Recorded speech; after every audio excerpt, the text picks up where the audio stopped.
everyone, welcome to AnimePuffz. I'm your host Wiley. Today we're getting a little spicy and we're going to be talking about 10 what the F moments from Miraculous Ladybug. If you like this video, please feel free to like, comment, and subscribe for more. Share if you care. Let's get to it. I'm going to start listing the top what the F moments. For me, again, I'm going to leave it to you all to decide which one was the weirdest one to you. And if I left anything out, drop it down in the comment section below. And maybe I'll make a part 2. Because there's just a lot that happens on the show that I never really thought about until it just began to get extra creepy. So the moment that takes the cake to me was when Felix tried to kiss Ladybug without her consent. So for me, this episode should have been handled, in my opinion, with a little bit more care. I just felt like it should have been held longer. I felt like the writers were trying to make a statement about Me Too and about no means no. But Ladybug says no in that moment and she punches Felix in the face. Only you would let me give you some courage before you go. Wait, what? No! Okay, which part of the word no did you not understand? Few moments later.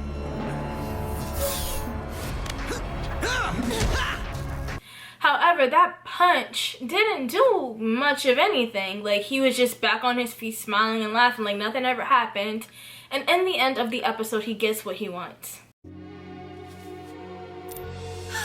But Gabriel refused to hand it over to me, and after everything that happened, my little magician, I can never understand how you always manage to get what you want. Keep it. So to me, that just didn't feel like it was fully fleshed out. I wanted to see Felix get punished for what he did, or what he was trying to do. But nope, he does what he tries to do. She establishes her boundaries, even though he invaded her personal space. And he's just right back to doing what he was doing.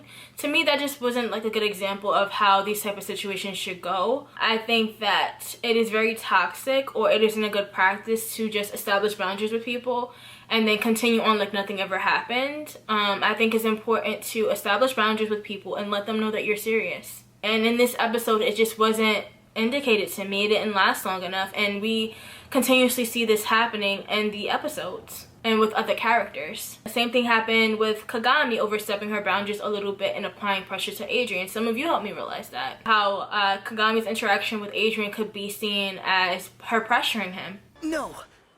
I mean, yes. It's the first time that I thought it would be different. So you're not happy? Yes, I am. It's just that I think I wasn't really ready.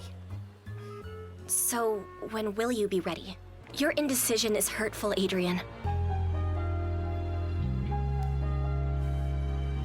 Is indicative of the writing. Number 2, this one caused quite the controversy on social media. Theo, copycat. So it has been up for debate of how old Theo is. Some people actually thought that Theo was an adult, and it brings the question of why is this adult crushing on this 14 or 15-year-old girl? Thomas actually stated on his Twitter at the top of this year that Theo is between the ages of 16 to 18, so Theo is in fact a teenager. However, another question pops into my head, why didn't Thomas specify the age of Theo even in that tweet? Because if Theo's 18, he's most likely going off to college, so is he still going to be dating a 14-year-old girl while he's in college?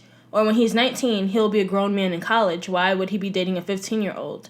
So there's still some sketchiness about Theo. And I think the creators of Miraculous Ladybug should have just thought about this a little bit better and should have just made him 16 if that was the case. Why make the age of 16 to 18? That just opens up another can of worms. But as for now, Theo and Mireille, who Theo seems to be dating, are both in high school. So I'm just going to leave it at that for now, but it definitely is a little sketchy. Number 3, Chloe making a racially insensitive comment in the Kung Fu episode. And not only does she do that in the Kung Fu episode, she returns and does it again in the AnimePuffz episode, and no one is left to correct her. I mean, seriously, does your great uncle really expect to win the contest with a soup? It's not even a main dish. Please! Doesn't he know how to make sushi like everyone else? Chloe, we can't do this! Listen, Marinette, if we don't sacrifice a few macarons now, Adrian will be eating sushi for the rest of his life.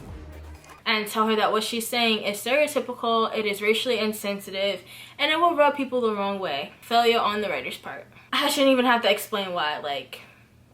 Some people are just gonna think that this is okay. Some people lack the gift of discernment, and they will think that this is okay. So it's up to the writers to make a stance and let their viewers know that this comment just wasn't okay, along with other actions taken in the show. Number 4, the skin lightening in the show. So I've been browsing through Twitter to figure out like why is this happening and whether or not in fact this is happening, and I did my own research. I took a few screenshots and compared them to each other. Some of the episodes align. Some of the skin tones are very similar. They just have different undertones, whereas some episodes and some promotional materials, like on social media and Instagram, certain characters' skin are like extremely light, mainly Aya and Max. So I tried to like search through Thomas's Twitter. Oh god, no, like I'm definitely not gonna do that again. He basically admitted to there being some skin lightening, and what he said is that some of the character images basically got lightened during the rendering process. I kind of researched that a little bit because I'm not really into 3D art or anything like that, and that actually does happen. So sometimes characters come out lighter or darker depending on the studio, depending on the equipment used, etc, etc.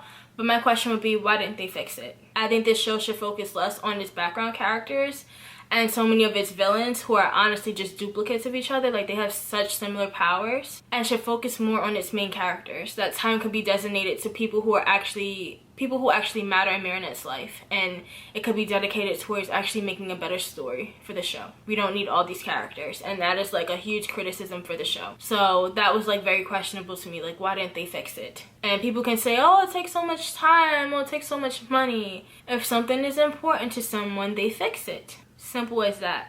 Like, there are budgets for film productions or productions in general, but money can be allocated to different areas, or money can be cut back in different areas to basically bring out the product that the creators want. And this was just not acceptable to me. It just wasn't, and it could have been fixed. Number 5, Lila texts Gabriel. She texts him along with the other people in her messages, but to me this was very strange. Like, again, why does she feel so comfortable enough to do that? I think it's a little weird. How about a little souvenir photo? Feel free to ask if you need any more help with your math. What was that young girl doing in my house? I decided it would be good for her to help Adrian review his mathematics. I'm the only one who decides what's good for my son. I would be a little bit more lenient with this if we knew that Lila's mother was cool with Gabriel Grest, but we don't know that. So it would be a difference between Lila texting Gabriel and with Chloe texting Gabriel. That would be like a whole different conversation, because Chloe has been friends with the Grest family for so long.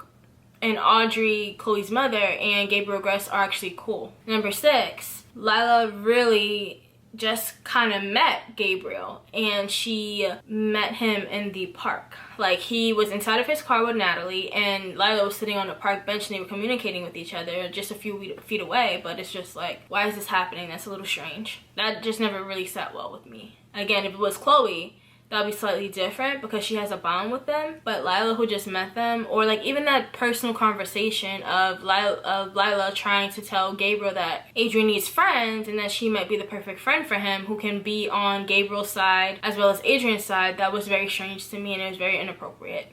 You do such a good job of shielding him from bad influences that he actually feels very alone. Mm-hmm. You're opening my eyes to a problem I didn't even know existed. What would you do in my position? I think he needs a friend his age. Someone who understands him, who can protect him from negative influences. See you again very soon, Lila. And then it just brings a question, like, when do we stop blaming the characters who are underage, and we start blaming the adults on the show if we want to theorize, and when do we start blaming the writers a little bit for putting that in the show?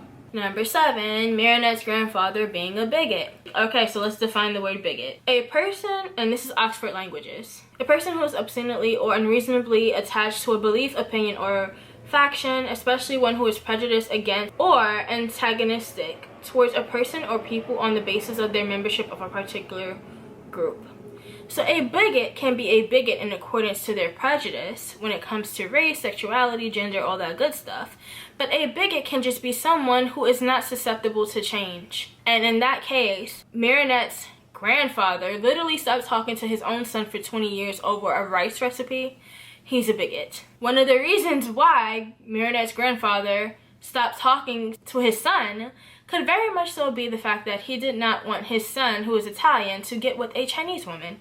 And that may be the reason why he was not at their wedding, but yet his wife, Tom's mother, was. Like, we have to scratch beneath the surface. Like, this was like, it was there. Like, all the dots aligned. Like, Marinette is like 14 or 15 years old. Her parents have been together for around 20 years. So the dots align. Number 8, the Backwarder episode, where Master Fu gets really sick and he has a doctor look over him, and the doctor makes like a sexist / misandrous comment and says that Master Fu is basically overreacting. Doctor, is Grandpa okay? Of course he is. You know what men are like. One little hiccup and they think they're dying. That was like a tiny one though. That wasn't like that big, but it's just like, ugh, made me cringe a little bit. Number 9, in the Anansi episode, Nora and Nino fighting over Aya. Nora wants Nino to be able to defend Aya in order to take her out on a date. Nino tries to meet Nora, aka Anansi's standards, and it just doesn't seem to work, and she continues to call him a flyweight. But the way that she was saying it wasn't just in reference to wrestling or in reference to fighting skills. It just felt like she was just like trying to diminish him. And I didn't really feel like this episode was resolved, in my opinion, because many, not all, many men have been conditioned to believe that their place in society is to defend women and or to be strong. So Nino, not being physically strong in this moment, was trying to fit those standards, and in the end he ends up fitting those standards with the help of the Turtle Miraculous. So he doesn't really gain the trust and respect of Anansi because he's him. It's because he kind of fit into those standards that she was like perpetuating. So who really won? Like, there wasn't really enough of a solution or a conclusion for me at the end of that episode. Like, sure, he, you know, saves Aya, who doesn't really need to be saved. She can hold her own. He gave into the idea or the general consensus for society of what masculinity is supposed to be, if you believe in the social construct of femininity and masculinity. I just felt like he shouldn't have had to do that. Like, Aya should have been able in that episode to save herself, and Nino should have helped her. That would have solved the problem. But nope. Nino has to transform and save the day and be macho. So now this is the last one on my list. Some characters on this show don't know how to keep their hands to themselves. Mainly Ladybug in the Reflectile episode, but we also see in the Lady Wi-Fi episode that Aya takes Nino and throws him into a locker. Now don't mess up your lines. Did not think that was cool, and if the roles were reversed, that would not be okay. But anyways, this was just 10 times that Miraculous Ladybug just kind of went too far for me, or like top 10 what the F moments. Please let me know which one was your top. Let me know if I left anything out, and please feel free to like, comment, and subscribe for more. Share if you care, and please be kind to each other in the comment sections, especially if you are subscribed to me, please. Thank you so much for watching. Bye-bye.